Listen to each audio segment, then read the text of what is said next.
দেখো এমন কচুরি খাওয়ার শখ সব কোথা থেকে চেয়ে নিয়ে এসছে। দেখো ধন্যবাদ চাটনি সব ফুলছে, চেষ্টা করছি। বাবা ভাই।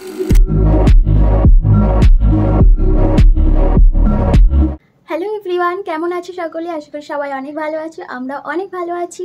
তো দেখো আমি এখন কানপুরে চলে এসেছি। তো কালকে আর ভিডিওটা কন্টিনিউ করা হয়নি, কালকে আর দেখানো হয়নি তোমাদেরকে আমরা দেশ থেকে কী নিয়ে এসেছিলাম না নিয়ে এসেছিলাম। তো চলো, ঘর দেখো পুরো এলোমেলো হয়ে আছে, মানে যা অবস্থা হয় আর কি বাড়িতে না থাকলে। তো বাবা ছিল আর একটা ছেলে ছিল, মানে আমাদের দোকানেরই কারিগর। তো তারা দুজনে ছিল, যেহেতু এবার আমাকে আমার মতো রুমগুলো আবার গুছিয়ে নিতে হবে, যেহেতু ছিলাম না অনেক দিন, 1 মাস মতো। তো রুমগুলো একটু এলোমেলো হয়ে আছে। তো চলো রুমগুলো সব গুছিয়ে নেই, তারপর স্নান টান সেরে তারপর রান্নাবান্নার দিকে যাব। তো চলো ফ্রিজটা খুলে দেখি আগে। ও বাবা, ফ্রিজটা বন্ধই করে রেখেছিল, যেহেতু আমরা ছিলাম না সেই জন্য ফ্রিজ ট্রিজ সব বন্ধ করে রেখেছিল। চলো ফ্রিজের জিনিসগুলো প্রথমে বার করে নেই, তারপর ফ্রিজটা পুরোটা ফাঁকা করে ফ্রিজটা ভালো করে একটু মুছে নিতে হবে। তো সব জিনিসগুলো দেখো নামিয়ে রাখতেছিলাম ফ্রিজ থেকে। আর এদিকে দেখো গ্যাসে একটু হাত ছোঁয়া গরম জল করে এতে 2 ফোঁটা লেবুর রস দিয়ে তো গরম করে নিচ্ছি হালকাভাবে, তো ফ্রিজটা পোছার জন্য। আর এই টেকনিকটা আমি আমার মায়ের কাছ থেকেই শিখেছিলাম, কারণ আমাদের বাড়িতেও মা যখন ফ্রিজ বন্ধ করে রাখে অনেক দিনের জন্য, তখন এভাবেই পরিষ্কার করে বন্ধ করে রাখে, তো গন্ধ বন্ধ হয় না সেই জন্য বলে। তো আমিও সেই রকম সেম প্রসেস ট্রাই করছি, তো দেখা যাক। এমনিতে অনেকদিন বন্ধ ছিল তো ফ্রিজটা, তাই একটু গন্ধ গন্ধ হয়ে গেছিলো, তো তাই লেবুর জল দিয়ে ভালো করে এটাকে সাফ করে নিচ্ছিলাম। আমরা যখন ছিলাম না আমাদের রুমের একটা লাইটও খারাপ হয়ে গিয়েছিল, তো বাবা যেহেতু দোকানে আর যায়নি তাই নিয়ে আসা হয়নি। দেখো তাই রুমটা কতটা অন্ধকার অন্ধকার লাগছে। একটা ছোট লাইট ছিল, কিন্তু বড় ল্যাম্পটা খারাপ হয়ে গিয়েছিল যেহেতু, সেই জন্য ভিডিওটা এতটা অন্ধকার লাগছে। দেখো লেবু জল দিয়ে পরিষ্কার করতে পুরো একদম চকচক করছে দেখো। আর একটা বন্ধ রাখার জন্য একটু যে গন্ধ ছাড়ছিল, সেই গন্ধটাও কিন্তু আর ছাড়ছে না। তো 5 মিনিট খোলা থাক, তারপরে এটাকে বন্ধ করব, কারণ হাওয়া বাতাসটা লেগে যাক। তারপর এগুলো সব গুছিয়ে রাখতে হবে। টা পুরো এলোমেলো হয়ে আছে। তো চলো স্নান টান সেরে নিই, তারপর রান্নার দিকে যাওয়া যাবে। রান্না বান্নাও স্টার্ট করে দিয়েছি, এখানে শাক ভাজা বসিয়ে দিয়েছি, আর এদিকে প্রেসার কুকারে ডাল সিদ্ধ করতে দিয়েছিলাম। তো ডালটা সিদ্ধ হয়ে গেছে, দেখি সিদ্ধ হয়ে গেছে। এই ডালটা আমাদের বাড়িতে চাষ হয়েছিল, তো চাষের ডাল মুগ ডাল, তবে একটু কালো কালো লাগছে। তো যেটা কেনা ডাল হলে এরকমটা লাগে না, তবে চাষের ডালটা একটু কালো কালো লাগে, কিন্তু খেতে খুবই টেস্টি লাগে। আর এদিকে দেখো আমার এখানে শাক ভাজাও হয়ে এসছে, আর এটা হচ্ছে মূলো শাক ভাজা। তো এই শীতকালে মূলোর শাকটাই বেশ পাওয়া যায়, তাই মূলো শাক ভাজা হচ্ছে। তো আমার হয়েও গেছে, এটা আবার নামিয়ে রেখে দিচ্ছিলাম। তারপরে এবার আমি ডালটা ফোড়ন দিয়ে নেবো। তো আজকের ডালটা দেখো এই গাজরটা দিয়ে আমি ফোড়ন দেবো, যেহেতু শীতকালে এই মটরশুঁটিটা খুবই পাওয়া যায়, তাই ডালে দিলেও বেশ ভালো লাগবে। সেই জন্য ডালে ফোড়নে দিয়ে দিলাম মটরশুঁটিগুলো, হালকা একটু সিদ্ধ সিদ্ধ হয়ে যাক।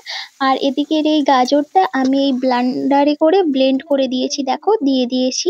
আমি একদম পাতলা পাতলা ভাবে ব্লাইন্ড করে দিয়েছি।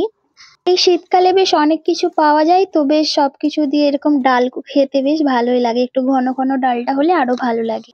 আর এদিকে দেখো সবজির জন্য আলু কেটে রেখে দিয়েছিলাম, তো সেটা এখন কড়াই দিয়ে দিলাম। আর এই যে বাঁধাকপি, আজকে আমাদের বাঁধাকপির সবজি ডাল হবে। আর তোমাদেরকে দেখিয়ে দিলাম শাক ভাজাটা, তো 3 রকমের রেসিপি হচ্ছে আজকে।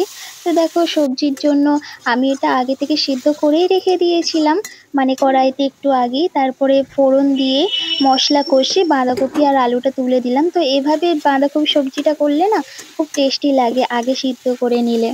এবার বাঁধাকপিটাকে ভালো করে একটু ভাজা ভাজা করে নেবো। তো মশলা খুব বেশি দেইনি, আর একটু সামান্য আর একটু তেল দিয়ে ভালো করে ভাজা ভাজা করে নেবো। তো দেখো এখানে আমার সবজি হয়ে গেছে, বেশ একটু ভাজা ভাজা করেছি, তো তাই একটু কালো কালো লাগছিল। কত বাজার নিয়ে এসেছে, সব এগুলো গুছিয়ে গুছিয়ে এবার রাখতে হবে, সব এলোমেলো হয়ে আছে ঘরে। তো চলো গুছিয়ে গুছিয়ে রাখা যাক এখন। শীতকালে বেশ ভালো অনেক ধরনের সবজি পাওয়া যায়, বিশেষ করে মটরশুঁটি আর গাজর বিট মূলো এগুলো বেশি করে পাওয়া যায়। তো তো দেখো বেগুন আর এদিকে কুমড়ো, গাজর, মূলো আর এদিকে আদাটা ঢেলে রাখছি। তো আদাটা এখানে না কাঁচা আদা পাওয়া যায়, তো সেই জন্য খুলে রাখতে হয়, আর নাহলে বেশি প্যাকেটের মধ্যে রাখলে না এটা ভিজে আদা, তো সেই জন্য আরো খারাপ হয়ে যায়। তো সেই জন্য ঠেকায় করে রাখি, আর কাঁচা লঙ্কাগুলো ঠেকাতে রেখে দিই। আর বাকি সবজিগুলো চলো এই সবজি রাখার ঝুড়িতে তুলে দিই। তো দেখো আমার প্রায় গুছানো হয়েই গেছে, এবার ফ্রিজে সব রেখে দিই এর মধ্যে। দেখো ফ্রিজটা কত চকচকে করে দিয়েছি, দেখেছো? আর এদিকে আমি ভাতটা বসিয়ে দিয়ে ওগুলো যেহেতু গুছাচ্ছিলাম, তো তার মধ্যে আমার ভাতটাও হয়ে গেল। তো তখন আমি ভাতটা নামিয়ে নিচ্ছি, আর সবজিগুলো তো আগেই হয়ে গিয়েছিল, আর এই ভাতটা হলেই আজকের আমার সকালের রান্না বান্নার পর্বটা শেষ হবে। তো চলো তারপরে আমরা খাওয়া দাওয়াও করে নেবো একসাথে সবাই। তো আবার কত কলাইশুঁটি নিয়ে এসছে কচুরি করে খাবে বলে, এখানে ছাড়াতেও বসে পড়েছি। আমাদের দেশে এখনো কলাইশুঁটির দামটা কিন্তু অনেকটাই, আর সেই তুলনায় এখানে দামটা অনেকটাই কমে গেছে। তো তাই ওর কি মনে হলো আজকে কলাইশুঁটির কচুরি খাবে বলে কত কলাইশুঁটি কিনে এনেছে বিকেলের দিকে। তো বিকেলের দিকে দেখো দুজনে ছাড়িয়ে নিয়েছিলাম সব কলাইশুঁটিগুলো।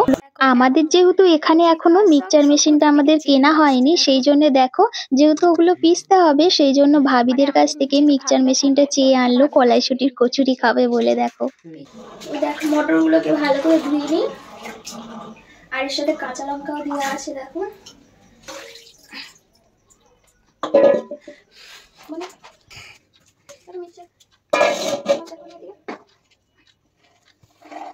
পুরো হবে না। আর এর সাথে 2 টুকরো আদার টুকরোও দিয়েছিলাম, আর কিছুটা চিনি আর একটু নুন দিয়ে, তারপর হালকা পরিমাণে একটু জল দিয়ে তারপর এটাকে পেস্ট করে নিচ্ছিলাম। দেখি অনেকটা।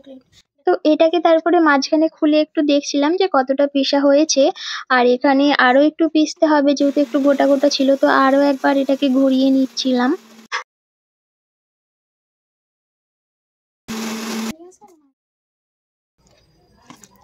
দেখো এই হাতে হয়ে গেছে, একটা গোটা হয়ে যাচ্ছে।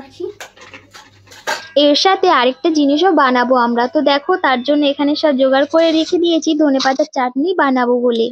শুধু কচুরি ভালো লাগবে তাই একটু ধনেপাতার চাটনি বানাবো, তো সেটার জন্য জোগাড় করে রেখেছি। এতে দিয়েছি ধনেপাতা, কাঁচা লঙ্কা, রসুন, আদা এক টুকরো আর তেঁতুল, তো পাকা তেঁতুল একদম। তো চলো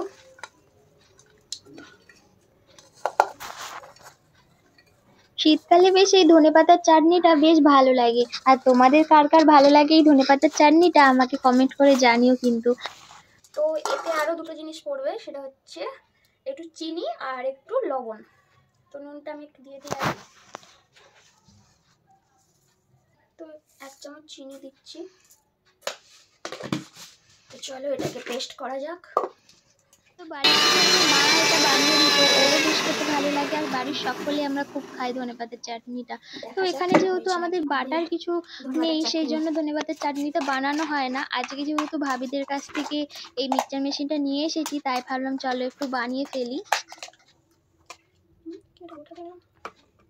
এটাকে এবার পুর বানাতে হবে, তো সেই জন্য আমি কড়াটা বসিয়ে দিয়েছি।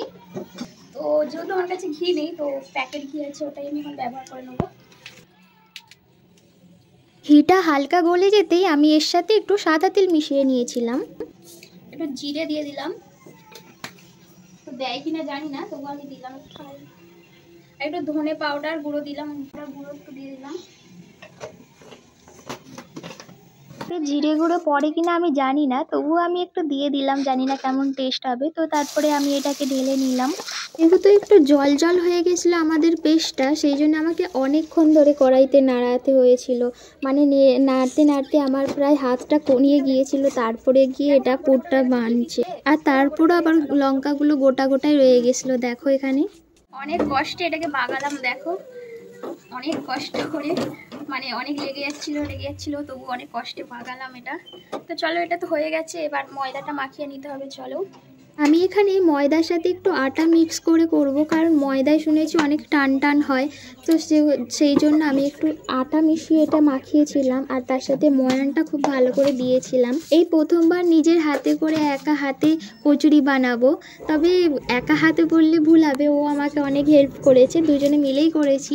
তো তোমরা দেখতে পাবে একটু পরে ও আমার সাথে হেল্প করছিল। দেখো আমার ময়দা মাখানো হয়ে গেছে, অনেকটা ময়দা মাখিয়েছি। তো অনেক দিন পরে যেহেতু কচুরিটা হবে তো তাই সবাই একটু খাবে, বিশেষ করে আমিও, তো ভালো লাগে কচুরিটা বেশ, সেই জন্য একটু বেশি করে ময়দা মাখিয়েছি। তো এটা 5 মিনিট এখন ঢাকা দিয়ে রাখবো, তারপরে আবার করবো। তো চলো, রেখেছিলাম অনেকক্ষণ হয়ে গেছে, এবার এটাকে ভালো করে একটু ডলে নেবো, তারপরে লেচি করবো। পুরটা যেহেতু 1 ঘন্টা আগে করে রেখেছিলাম তো তাই আবার একটু গরম করতে হলো পুরটা, কারণ বসে গিয়েছিল। আর এদিকে আমি লেচিগুলো কেটে নিচ্ছিলাম।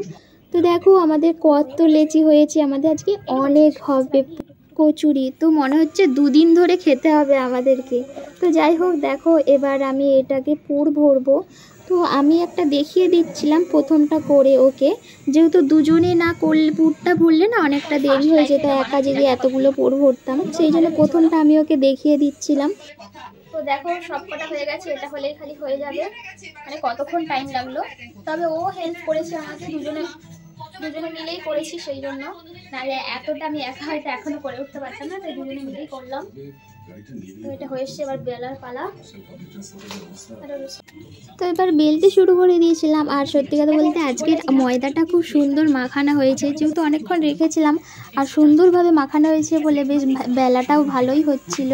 আর না হলে অন্য সময় এটা ফেটে যায়, বেরিয়ে যায়, তো সেরকম কিছু হয়নি, হালকা হচ্ছিল। তো বেশিরভাগটাই ভালোই হয়েছিল, তো বেশ গোল গোলই হচ্ছিল।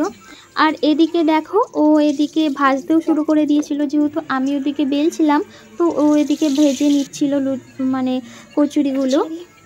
তো আমি এখানে উঠে দেখতে এসেছিলাম যে কচুরিগুলো ফোলে কিনা। তো তারপরে দেখছি বেশ ভালোই ফুলছে কচুরিগুলো, কিন্তু দেখো কি সুন্দর ফোলা ফোলা কচুরি। এখন বর এখন ভাজছে, তো ও একটু ভেজে নিচ্ছে, আমি এদিকে বেলছি। এখনো এতগুলো বেলতে হবে, দেখো কতগুলো বেলে রেখেছি এখানে। চলো ওকে দিয়ে আসা যায়। কি হলো না,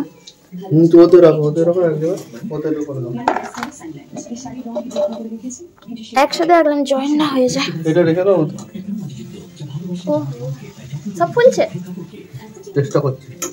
বাবা ভালোই তো লুচি ভাজতে পেরে গেছো, তোমার একটা পুরীর দোকান বানিয়ে দেবো আমি। হ্যাঁ, লাস্ট আর কয়েকটা ভাজতে বাকি ছিল, তো তারপর আমি বললাম ওকে তুমি অনেকক্ষণ ভাজো যাও, তারপর আমি বাকিগুলো ভেজে নিই। তো দেখো এই বাকিগুলো ভাজা হলেই হয়ে যাবে। আর সব কটা খুব সুন্দর সুন্দর কিন্তু হয়েছে, আজকে রাত্রের খাবারটা পুরো জমে যাবে। আমার এখন সব রান্নাবান্না শেষ হলো এই সবে। তো সত্যি কথা বলতে পুরো সন্ধ্যা থেকে লেগেছি, এই এতক্ষণে শেষ হলো, প্রায় 9টা বাজতে যায়। তো দুজনে মিলে করলাম বললে তাও অনেকটা তাড়াতাড়ি হলো, নাহলে আরও দেরি হতো হয়তো। তো লুচিগুলো মানে কচুরিটা দেখে তো বেশ ভালোই মনে হচ্ছে, নিজের হাতে করেছি, তো খেয়ে দেখতে হবে কেমন হবে। তো যাই হোক, বাবা এখনও আসেনি, উপরকে আসুক, তারপর সব একসাথে খাওয়া দাওয়া করবো আমরা। তো আর তেমন কিছু তোমাদের সাথে শেয়ার করার নেই আজকে, তাই ভাবলাম এখানেই আজকের ভিডিওটা শেষ করে নিই।